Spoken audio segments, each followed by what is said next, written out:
नमस्कार दोस्तों, मेरा नाम है निकेश कुमार और आपका हमारे YouTube channel maths is magic में बहुत बहुत स्वागत है।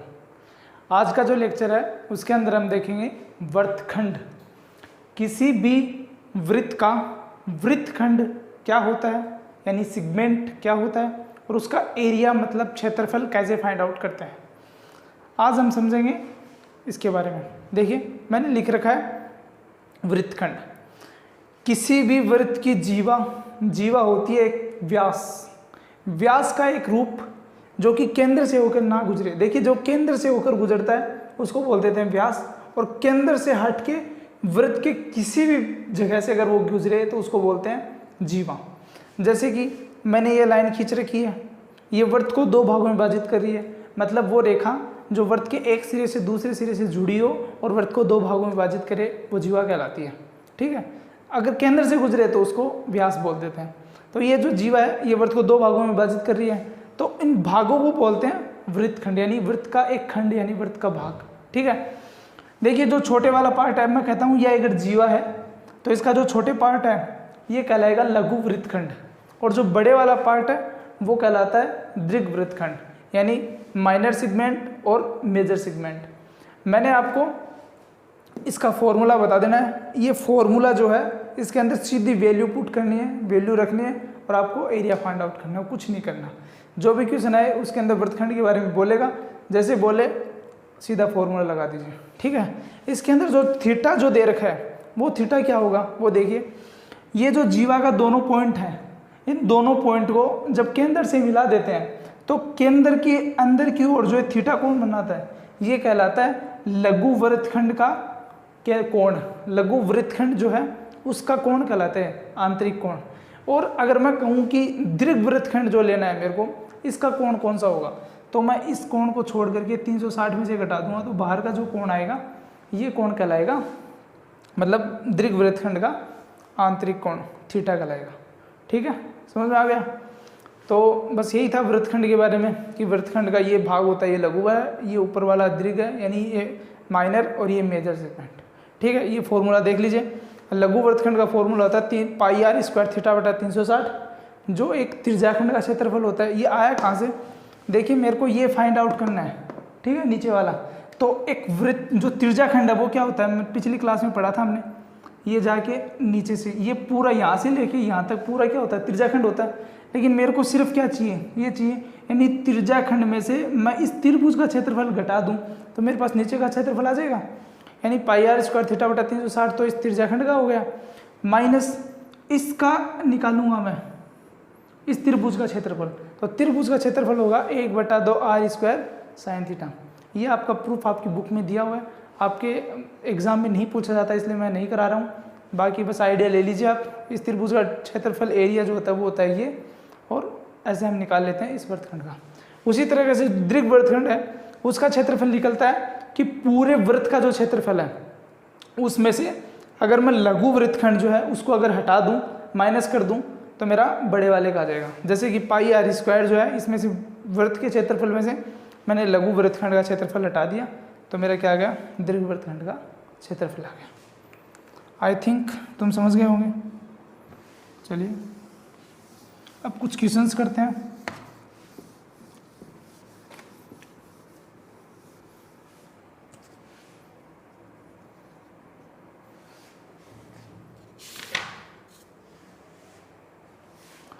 ये बोल रहा है 5 सेंटीमीटर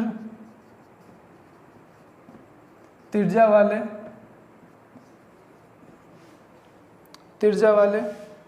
वृत्त की जीवा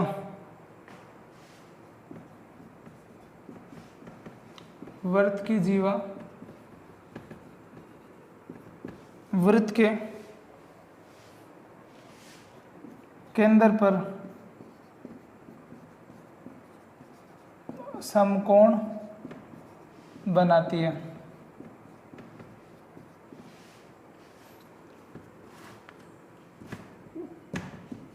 समकोण बनाती है। इस जीवा द्वारा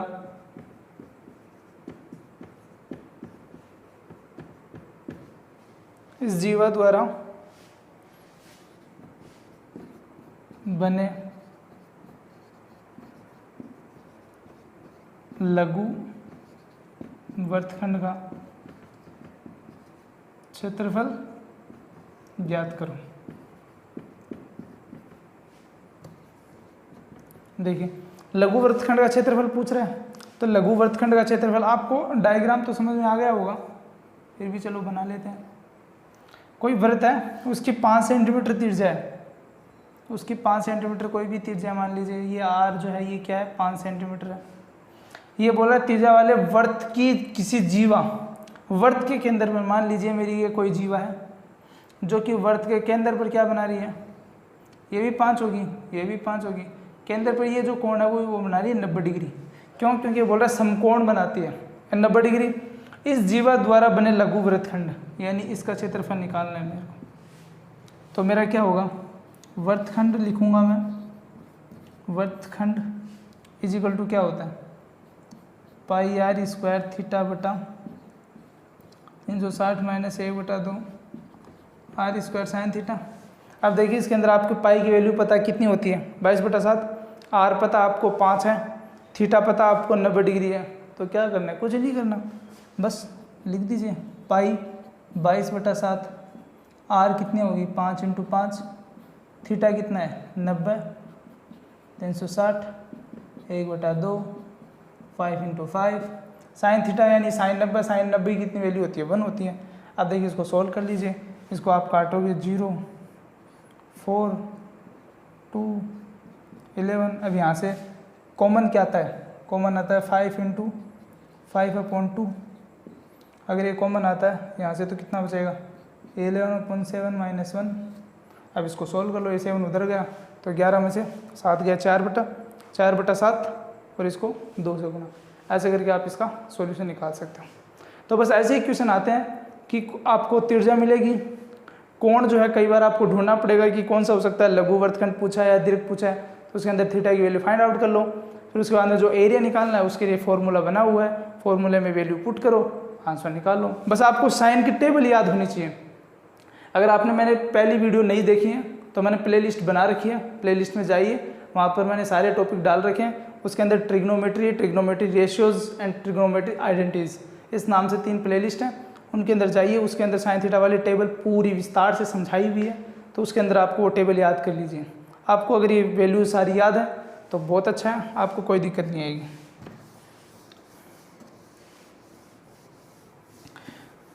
देखिए क्वेश्चन करने का तरीका यही होता है कि आपको सबसे पहले फॉर्मूले जो हैं जितने, मेरा मानना यही है कि मैथमेटिक्स मोस्टली फॉर्मूलों पे आधारित है। अगर आपको फॉर्मूले नहीं आएंगे तो आप अगर कंसेप्ट समझ भी जाओगे तो आगे नहीं कर सकते। तो फॉर्मूले तो आपका फर्स्ट चीज़ है। सेकंड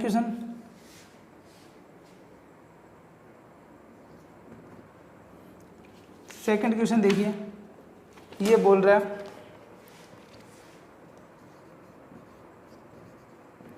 वृत्त के चतुर्थांश, वृत्त के चतुर्थांश का क्षेत्रफल ज्ञात करो जिसकी परिधि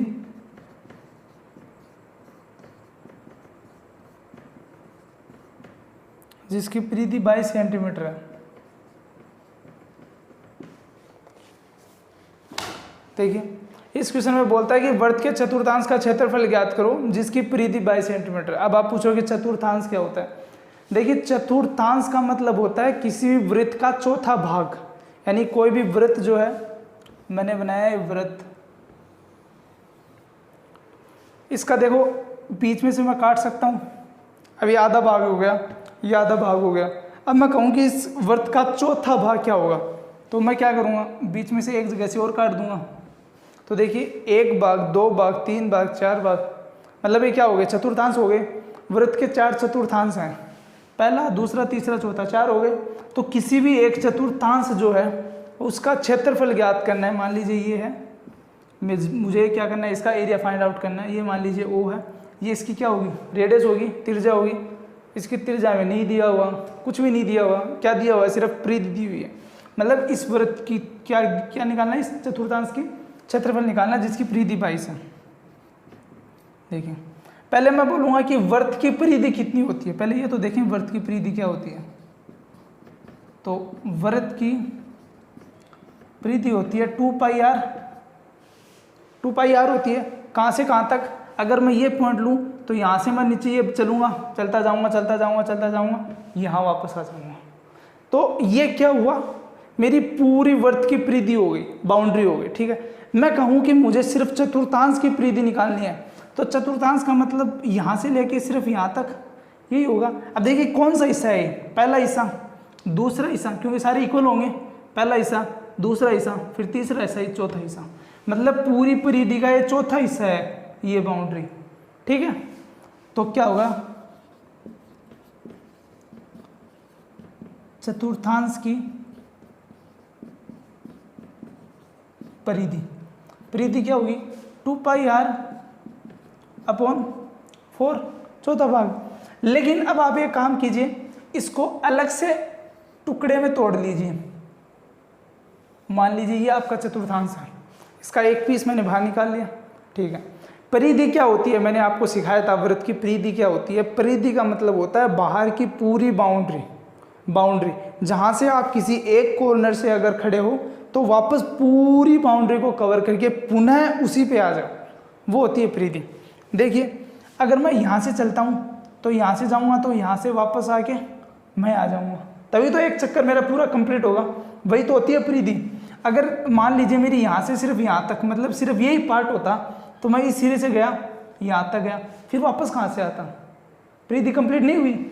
मतलब मेरे को पूरा करने के लिए चक्कर यहाँ से जाकर यहाँ जाना पड़ेगा, फिर यहाँ आना पड़ेगा, फिर यहाँ आना पड़ेगा। मतलब परिधि में क्या क्या इंक्लूड होगा, ये पार्ट इंक्लूड होगा, प्लस ये होगा, प्लस ये होगा, यही तो होगा। अब आपको पता है ये आर है, ये आर है, मतलब मैं क्या कह सकता हूँ प्लस आर, ये मेरी पूरी परिधि हो गई किसकी, चतुर्थांश की। मतलब इसको दो भागों में तोड़ लिया, πr upon 2 plus r 2r, ये होती है चतुर्थांश की परिधि। ठीक है, अब ये चतुर्थांश की परिधि कितनी दी है, 22 सेंटीमीटर। तो चलिए करते हैं।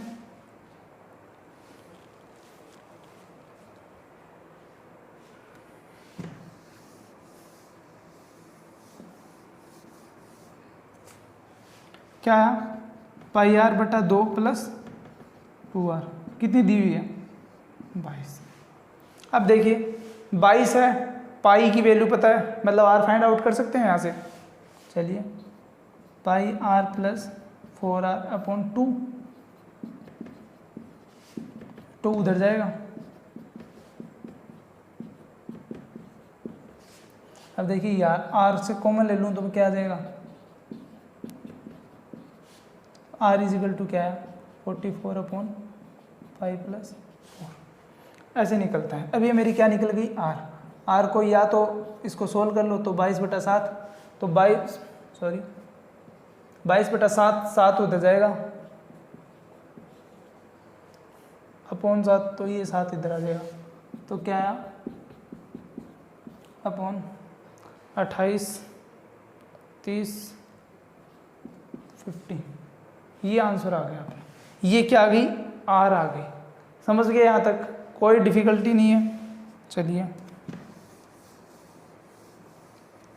ये मेरी आ गई आर।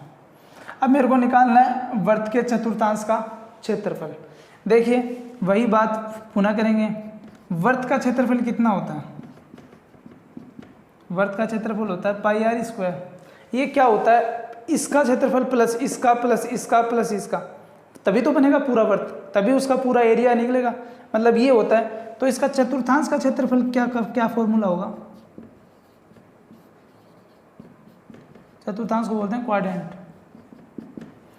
चतुर्थांश यानी चौथा हिस्सा, चौथा हिस्से का मतलब क्या हुआ πr² अपॉन 4, πr² अपॉन 4, यही तो होगा चतुर्थांश का क्षेत्रफल। तो देखिए पाई अपॉन 4 r², r क्या निकाली है मैंने, ये यानी 44 इंटू 7 अपॉन 50, 44 अपॉन 7 अपॉन। अब यहाँ से आप आराम से कर सकते हो 11 टाइम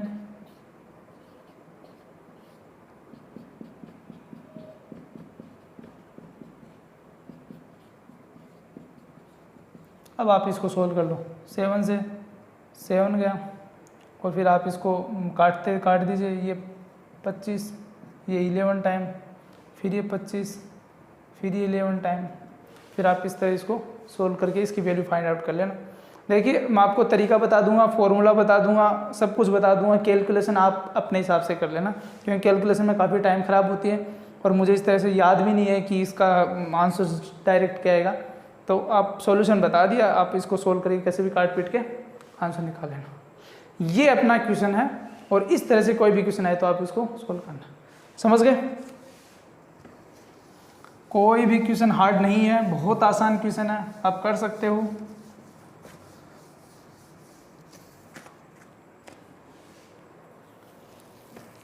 अब देखिए फाइनल आखिरी क्वेश्चन,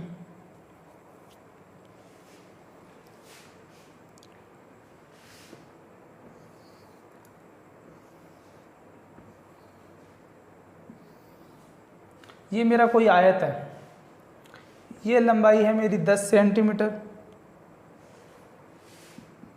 और ये मेरी है 7 सेंटीमीटर। ठीक है, वो बोलता है कि कोई एक आयत है, आयत के प्रत्येक कॉर्नर से एक वृत्त खींचा गया है।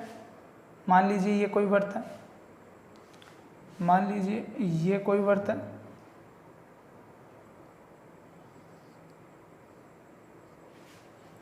मान लीजिए ये कोई वृत्त है,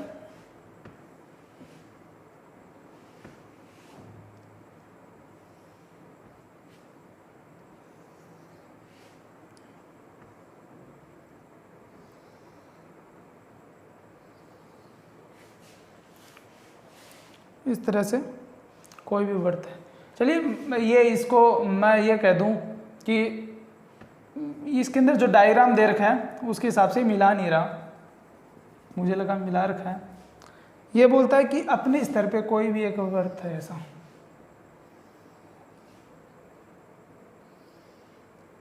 फिर आप कहोगे सर ये तो आपने ऐसे बना दिया तो आधा आधा ले लो, ये है वो, ऐसा कुछ नहीं है। इस तरह से अपना अपना कॉर्नर पे वृत्त खींचा गया। ठीक है, तो वृत्त खींचा गया तो कॉर्नर पे ये हिस्सा आएगा इसके अंदर, तो आयत के अंदर। अब वो बोलता है कि इसका क्षेत्रफल निकालना है,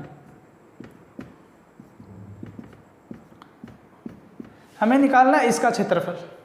तो देखिए पहले तो आप ये समझिए कि इसका क्षेत्रफल निकालना है तो आप ओरली क्या बोलोगे, आइडिया से क्या बोलोगे कि सर मैं पूरे का क्षेत्रफल निकाल लूँ आयत का, फिर मैं किसी एक पार्ट का, इस पार्ट का क्षेत्रफल निकाल लूँ, इस पार्ट का निकाल लूँ, इस पार्ट का निकाल लूँ, इसका निकाल लूँ। ठीक है, फिर इन चारों को ऐड कर दूँ, चारों को जोड़ दूँ, फिर जो पूरा आयत का क्षेत्रफल निकाला था उसमें से इन चारों का क्षेत्रफल घटा दूँ तो मेरे पास ये आ जाएगा। यही तो होगा।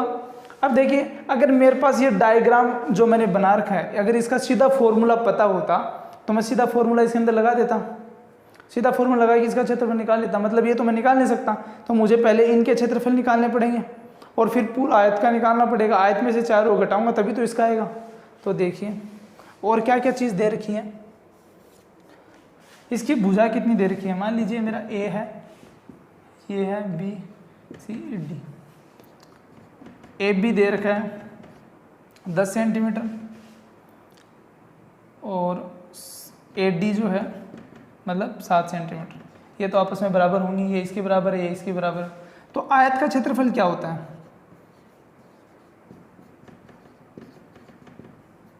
आयत का क्षेत्रफल क्या होता है, लंबाई गुणा चौड़ाई, यानी 10 × 7 70 सेमी स्क्वायर। ये अपना क्या आ गया, इस आयत का पूरे का क्षेत्रफल आ गया।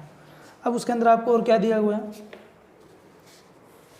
आयत के प्रत्येक शीर्ष के ऊपर 3.5 सेंटीमीटर त्रिज्या के वृत्त खींचे, यानी ये भी 3.5 है, ये भी 3.5 है, ये भी 3.5, ये भी 3.5, ये भी 3.5, ये भी 3.5।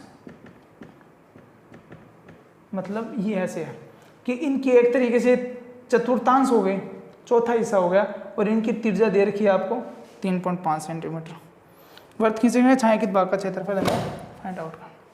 अब देखिए ये आपको क्या नजर आ रहा है, एक त्रिज्याखंड नजर आ रहा है, त्रिज्याखंड नजर आ रहा है, त्रिज्याखंड नजर आ रहा है एक तरीके का। त्रिज्याखंड क्या होता है, यही तो होता है, यही होता है। अब देखिए इसका निकालने के लिए मुझे क्या करना पड़ेगा, थीटा ये 90 डिग्री है, ये भी 90 डिग्री है, ये भी 90 डिग्री है, ये भी 90 डिग्री है, 90 डिग्री है, यानी थीटा तो मेरा क्या हो गया 90 डिग्री हो गया। आर मेरी क्या हो गई 3.5 हो गई। तो एक त्रिज्याखंड का क्षेत्रफल क्या होता है,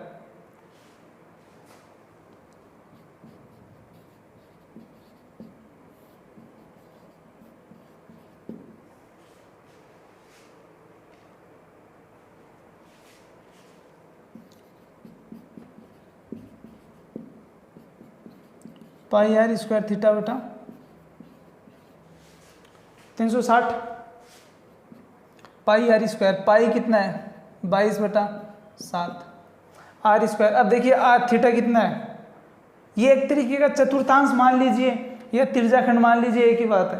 क्यों? क्योंकि यहाँ 90 डिग्री का कोण बन रहा है और चतुर्थांश जो होगा वो 90 डिग्री का होगा और त्रिज्याखंड होगा उसके अंदर थीटा की वैल्यू कोई भी हो सकती है।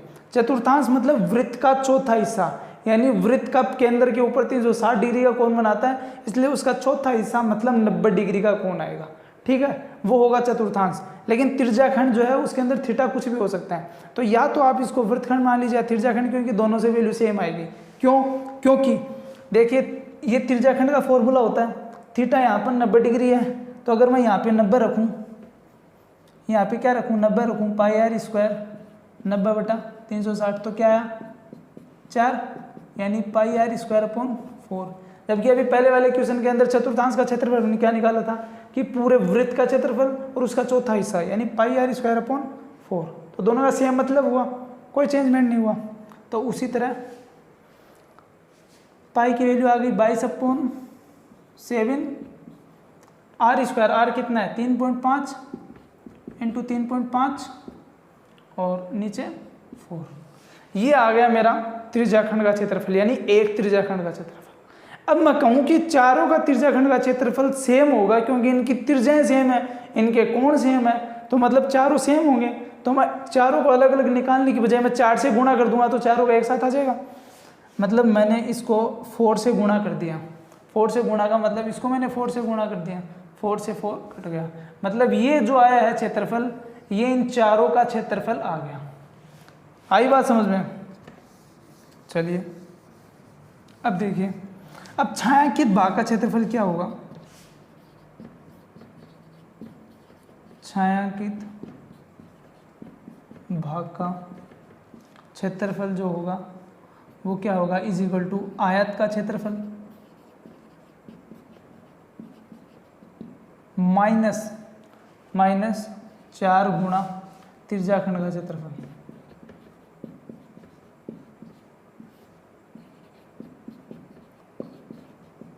त्रिज्याखंड का क्षेत्रफल, आयत का क्षेत्रफल कितना है 70 माइनस त्रिज्याखंड का क्षेत्रफल चारों से गुणा करने के बाद कितना है 22/7 इंटू 3.5 इंटू 3.5, क्योंकि 4 को तो 4 से हटा ही दिया था। अब इसको सोल्व करना है। अब ये पॉइंट को हटा दो, अपॉन के अंदर 10 ले आओ, इसको भी पॉइंट को हटा दो, अपॉन में 10 ले आओ। अब ये गया 5 टाइम, ये गया 11 टाइम, ये गया 5 टाइम, 5 से 5 कट गया, कितना आया, ये कितना आ गया,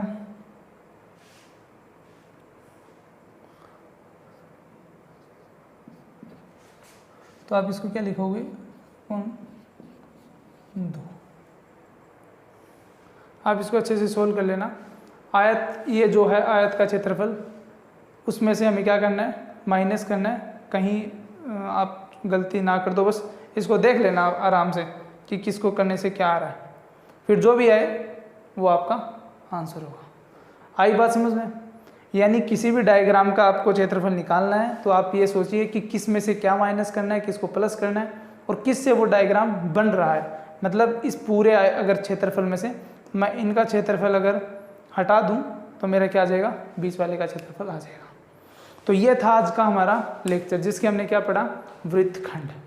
वृत्तखंड के बारे में, सेगमेंट के बारे में, एरिया कैसे फाइंड आउट करते हैं, ये क्या होता है, डेफिनेशन क्या है, इसके फॉर्मूले क्या हैं, सारी चीज़ें देख ली।